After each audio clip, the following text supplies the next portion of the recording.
Haas School of Business Innovation Lab. We are actually inside the Cal Memorial Stadium where the Cal Golden Bears play football. And this is a fairly new lab, I think, within the last couple of years. And this is predominantly to help business students think about innovation. I have my PhD in mechanical engineering from UC Berkeley, and I have created a class back in 2011 called Hands-on Rapid Innovation, which became Hands-on Rapid Prototyping, which I now teach here at the Haas School of Business. And I am the co-founder and CEO of a company called U3D-It, where we transform napkin sketches into real physical parts. So I'm here at the University of California, Berkeley, and that's a shout out to my old geometry teacher who went here. He loved saying the University of California. Go Bears! There is only one. Go Bears. With Dr. Chris McCoy. And Chris, anytime I get together with somebody, you know, RepCord is all about making, and we got to make something. Cool. Okay? So I tried to think long and hard about what would be appropriate in such a, you know, amazing environment. You know, education happening, innovation, things happening, and so I brought something. Okay. And I think this is going to be awesome. Are you ready? Yeah, Silicon Valley, high tech. We're high tech here. We're high tech. Okay. What do you think? What in the f is this? Okay, no, hear me out though. Watch this. Watch this. Yeah? I don't know. I'm probably going out of frame. Yeah. Tell me how awesome that is. Okay, so let me turn. I'm going to shut him down. I made this for my son for like his 2nd birthday, and kids love this. And I realize that this is not what you're thinking of when you think high tech and innovation. But my thought was, this is something that just kids love, okay? And my son, you know, he's like, he had this thing set up and he had his little Hot Wheels out, like he had his own little mini car dealership going with the windsock dancer out. And I thought it was perfect. But, you know, it's kind of janky right now. You know, I just kind of like put some wooden legs on it, and you know, the electrical is a bit unsafe. Yeah. So I just put a little light switch. Your children probably don't understand what the 120 volts AC means. Don't put that in your mouth, right?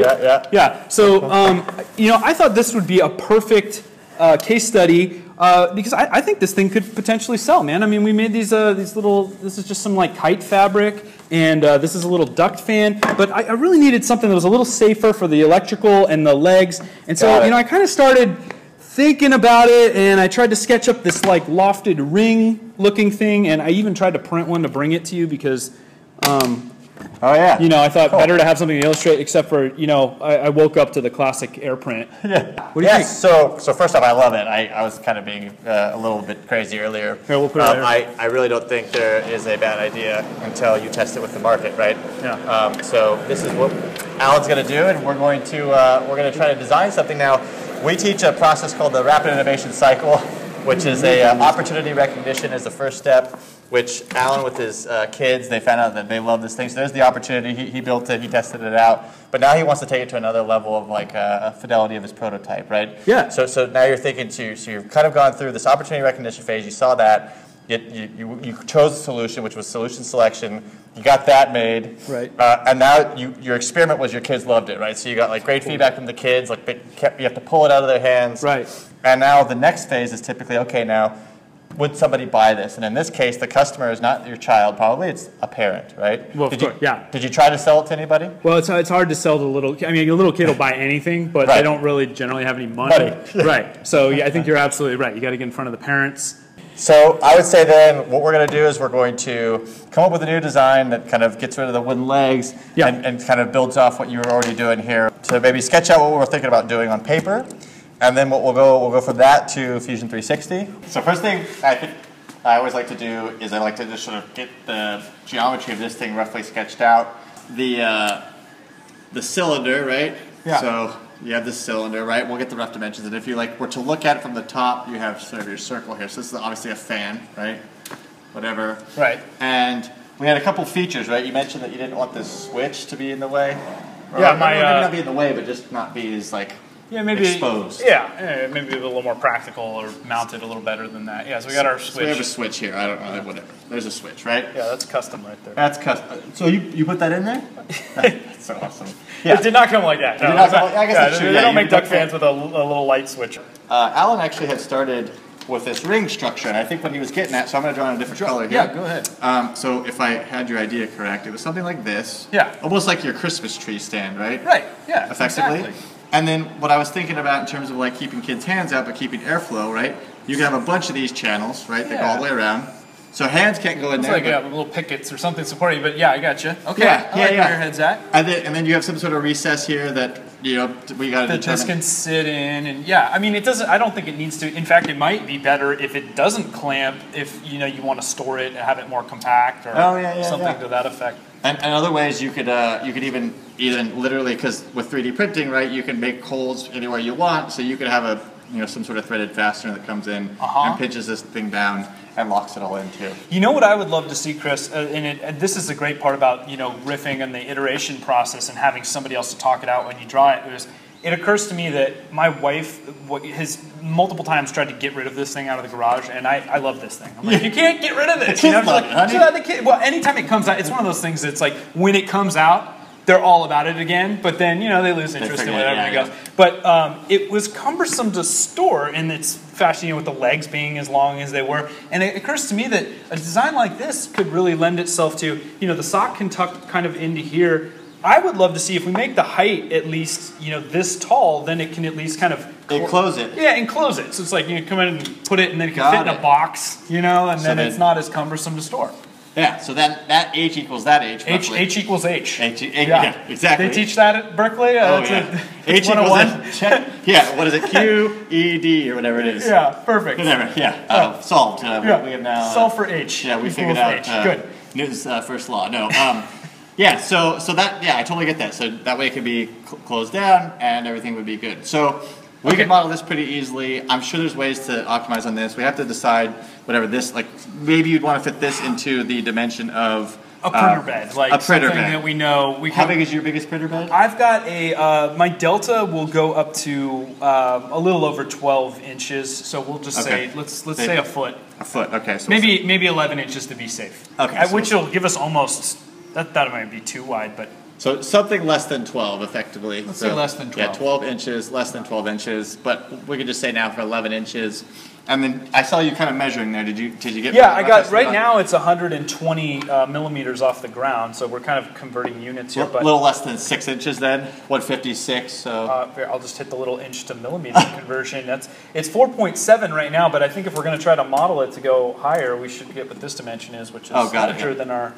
Yeah, so that's why don't we try to call it maybe 8 inches high? Yep. So H equals cap H, and that'll be the total. Yeah. Yep. 8 inches, and so I'd say that's kind of the general idea. This is not an optimized design, but sometimes you just want to get something going, see if the wife likes it, see if she can get around it being a bit more compact. If this doesn't work, then maybe it's a lost cause altogether. But this is going to be pretty easy to model. No, it'll be way better than where we're at right now. And then, what do you think about? Do we want to put something for the switch on this, or should we just leave the switch where it is for now? The switch is pretty good, I think. Okay. I think all we just need to do is maybe make so this is gonna be a bit higher then, and maybe what we do is make a cutout here for that switch. Right. Well, yeah. that'll be good, and then it'll at least kind of conceal it, maybe look a little cleaner. Oh, and did we figure out what this dimension was? I can't remember. 6 inches. Also 6 inches. Okay. 6 inches. Okay. Cool. That's the magic number apparently with this. All right. Yeah. Great. I like it. Let's go. Okay, so we've done our whiteboard session. We're back here. We're going to do a little bit of modeling now. Going on at once, but it seems like it's doing okay. So let's look at our thing here. D was 6 inches. So what's nice about Fusion 360, you hit tab, say 6 inches, and it will go to 6 inches for you. We don't really care to know what the internal specs are. We know there's a fan in there, so I'm just going to put any sort of nominal thickness on it. You can define that, whatever. Let's just say it's 2 millimeters or 3 millimeters. Great, perfect. And we're going to extrude that. So all you have to do, what's really nice in Fusion, and I'm not even using a mouse here, folks. I'm literally using just the trackpad. Yeah, I hear people almost prefer the trackpad in a lot of instances just because you've got so many more gesture controls. Yeah, that's what I'm finding. I find that there's a couple weird glitches with Fusion 360, but overall it works pretty well. So right now we're going to extrude this up to, I think, of a height of 8 inches, right? So we're just going to say, just like we did before, we're going to say 8 inches, 8 inches, right? Boom, we got a cylinder. Now we got a cylinder, right? Perfect. So that's our duct. And so now if we come over here and look at our bodies, we have one body. I'm going to call that our duct, right? And so this is overkill if you just want to go through this all fast, whatever. That's one thing, but I always like to name them because you end up turning these things on and off so that you can see what you're building. It's an organization. I mean, the more organized you are, the better, obviously. Yep. And the other thing that's really cool about what Fusion 360 does is this is like your feature tree, right? And of your bodies, your sketches, and everything else. But down here you have sort of your history, your command line. So you'll see this growing. Your timeline, right? I mean, as you're making edits, it's almost like the history in, say, like a Photoshop, where it's just keeping track of what you're doing. Exactly. Yeah. Yep. So. Okay, so there's that. So we're going to call it our duct, and then we said the skirt was going to be the same height as the duct because, again, we want to be able to hide it all, right? See if we can contain it, sure. And in this case, the duct is going to sit on the bottom of this guy, right? Yeah. So we're going to actually build on this surface, okay? And so what I'm going to do is I'm going to create a circle on that plane, right? So I highlighted the surface that I want to sort of define my geometry on. Yeah. And then what I might do is I just make a bigger circle, and I'm going to define kind of my clearance here that I want between the duct and this sort of, what do we call it, the nozzle, the socket nozzle. The skirt, I think a skirt might be a nozzle's a little confusing in the nomenclature, but the skirt of the So let's say the skirt, yeah. So I would say, let's just say for being rough around the edges, 1 millimeter sort of gap there should be fine. Right. Right? And so that's our first definition of our skirt. I'm going to do one more circle. And I'm going to go just beyond that, and I would say that, like, just to start things off for quick iteration and just testing purposes, like, this may not be kid-proof yet, but just like 3 millimeters should be enough to be rigid, and now we can expand that. So all it takes is, as long as you have, like, and you don't even have to do these lines, you can sometimes even just build off the other geometry. Yeah. But now that and I'm hitting a lot of shortcuts, I'm doing like D for dimension, and I'm doing C for circle, and you gotta kind of get in if you want to get this like space. Yeah. Once you highlight the space, you hit E, and that gives you your extrude feature. Okay, right. So a couple things here. So I'm going to go up here because we want this thing to kind of be sitting in this thing, right? I think we said like an inch. So yeah, I think an inch is sufficient. Probably sufficient, right? Yeah. And you can see that it went the other way, so I got to put a minus sign over here. And that's all based on how the origins are set. So now you were keying off the origin based on clicking the base of the cylinder from the original, and that defined our origin, basically, we were working off of. Correct. Okay. Yeah, so it's negative 1 inch from, and sometimes it just it tries to be smart about which way you want to extrude, and to go towards the other cylinder we just made, maybe it's not that, like, I don't know quite the way they optimize that, but so one thing to take note over here of is we do want a new body. So the new body thing is that, like, this is a new piece. Right. And if I was touching this, it would actually give me the join feature, where I could join, and that would be part of this body. Okay. So that's something just to keep an eye on. This is constantly something you forget to do, and it will automatically join. So I'm just going to say OK there. Okay. And I'm going to call that body now. We're going to call that our skirt, right? Okay. Okay, so this is where the start of our skirt's going to be.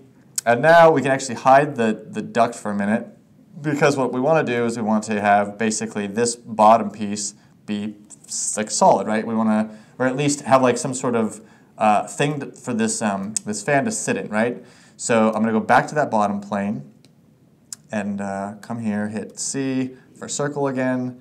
And I don't know what the best like sort of ridge is, but you probably don't need much, right? We could probably get away with like a ½ centimeter. Come to the end. Even a centimeter is probably fine, sure. Although we don't have the duct with us, but this is where it's nice to have the part with you. Yeah, I mean, it's a pretty thin-walled thing, so 5 mils would 5 millimeters should be plenty, right? Yeah, right. And I guess I'm going from the outside. Either way, it's going to be enough. It's not going to slip through, right? No, it won't. Yeah. So that's perfect. And now what I'm going to do is I'm going to come over here and hit E again. Yep. And you'll see this is that extrude feature. Now, I could obviously just do that one, but you want these things to be connected. So you highlight both, and now it's going to treat both those sort of, I don't know what you really call them, 2 discs as part of my base here. Okay. So now I'm just going to make that maybe like a, I don't know, 3 millimeters. That's what we were doing before, sort of keep uniform wall thickness. Okay, and now if we come over here, so I'm holding Shift and 2-finger drag on a Mac. And you can kind of see that I have that lip now, right? And if I come back, one thing I'm going to do is I'm going to hit A. It's going to bring up my appearance. And what's your favorite color, Alan? Oh, green. Green, all right, perfect. So we're going to come down to plastic. Yeah. And we're going to go to opaque, and we're going to find green. And thankfully, they have green. And now this will kind of help us see the difference. Yeah, okay. It puts it in some context and stuff, too. Okay, so now we've got, and we're basically making a little channel for this thing to sit in. But now we're going to come over here, we're going to construct something that's going to help us make the other body. So we need a plane. So we're going to do an offset plane. And we said we wanted it to be 8 inches tall, right? So 8 inches. Okay. Boom. And so now that's the plane where we're going to draw our bottom base. I'm gonna go back to this sketch over here. It needs to know what's the geometry it's mapping to, like what's the thickness. So this would be like, so I think I need a second ring here at 3 millimeters, so it knows. You need to define. Yeah, like more of a, I guess a surface as opposed to just a line. I gotcha. Otherwise, it's gonna make this infinitely thin. Right, you can't. You need to define a thickness, basically. Yeah, got it. And actually, I did 3 millimeters. Is that what we want? Well, either way, we'll just test that. But that's a really nice, illustration of the loft. Is that if you wanted to say make the wall thickness more at the base than the top, it will do that for you. And then I think we were 5 millimeters up here, or even more. Something like that. Yeah. We were 5 off. I think they were close to almost a centimeter at that point. There we go. So let's try. So let's see. And you can see obviously like if you don't get like a naturally, there it is. So now we've gotten the. Now it looks like a skirt. So we're gonna modify now. Yeah. We're gonna shell. And we're just gonna say inside thickness 3 millimeters. And let's just see what happens. So I did something that we wanted, I think. Okay, great. And then obviously it has to have airflow through here. So I'm just doing a circle.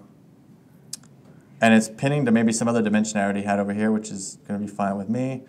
So I'm going to hit OK, and I'm going to hit E, and I'm going to subtract that out. And if I just go up, it'll subtract. Now we have to have the airflow, right? So the way I'm thinking about doing this is to do some sort of round sort of cylinder that we're going to rotate and revolve around the center line, and then sort of Boolean subtract out of here, right? So let's get to a plane, any plane. Let's see here. Left plane's fine.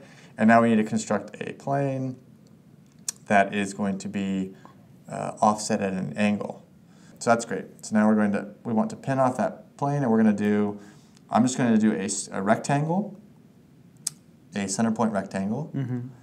I'm going to go there, I've kind of pinned off the center line there, and I'm going to sort of draw like some sort of rectangle that I think is going to map to what we want. Now, how big is a kid's finger? I don't know. Probably like. Who's kid? Yeah. Let's just say like I don't know, 1 centimeter. Yeah. So 10 millimeters, and we'll just make it a nice rounder number. We'll just say like 150, right? 150, and maybe we'll do like 170. There we go. Cool. So say that, and then we're going to move this thing down a little bit. Yeah. Right? We just want it to be like that, and then all we're going to do is we're going to expand that out.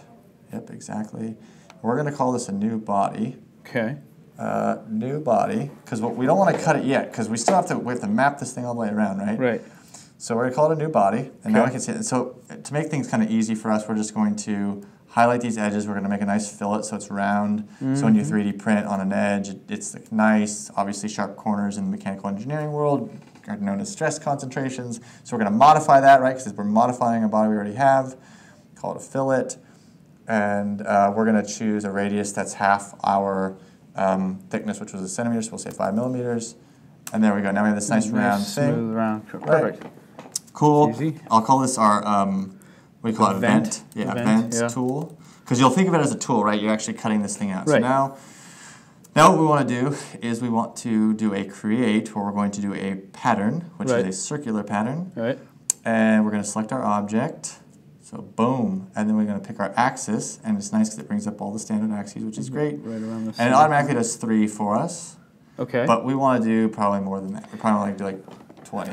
Yeah. And when you start doing a lot of these things, it starts getting like pretty slow. So you want to be careful about how many of these things you do. Let's try 30. Yeah. And just see what that looks like. And like I said, and the numbers are crunching and. Boom. I think now we hit OK. There it is. There it is. Okay. Now, we still, as one of the tool bodies, though, if you've got, oh no, you're right, you got 30 selected. So our target body is the skirt and the 30, okay, perfect. So now we're ready to subtract. And sometimes you can keep your tools if you want, but in this case we know we don't need these back and they'd be easy to read. So we'll just say OK. So you are keeping, so I did keep them, okay. But that was silly. But anyway, I can just edit that, right, and decide to unkeep them. Edit feature. Make it less confusing. Yeah, exactly. Don't need all those anymore. Yeah. Okay. There we go. Look at that thing. Boom. I want to strain spaghetti with it too. Look at that. Yeah, I like it. Now we're getting two-band. He's looking good, man. Wow, yeah. I defy any child to try to get their fingers in there now. Yeah. No, don't actually do that.